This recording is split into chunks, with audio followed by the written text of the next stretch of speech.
بسم اللہ الرحمن الرحیم۔ شروع اللہ کے نام سے جو بڑا مہربان نہایت رحم والا ہے۔ السلام علیکم۔ بیوی سے جمع مباشرت یا ہم بستری کرتے وقت حتیٰ الامکان ستر اور پردہ ہونا چاہیے۔ اس کے لیے کوئی ایسی جگہ یا ایسا مکان ہونا چاہیے جس میں کوئی دوسرا نہ ہو، بلکہ نادان بچہ بھی نہیں ہونا چاہیے۔ ہاں، بچہ اگر سویا ہے تو یہ الگ بات ہے، حتیٰ کہ جانوروں کی موجودگی بھی مناسب نہیں۔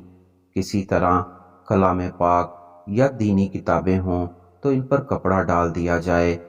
بیوی سے ہم بستری کے وقت بالکل ننگا ہونا اچھا نہیں، بلکہ بقدر ضرورت سطر کھولنی چاہیے اور باقی بدن پر کپڑا وغیرہ ڈال لیا جائے۔ شریعت میں بیوی سے جمع یعنی مباشرت کرنے میں دن اور رات کی کوئی قید نہیں۔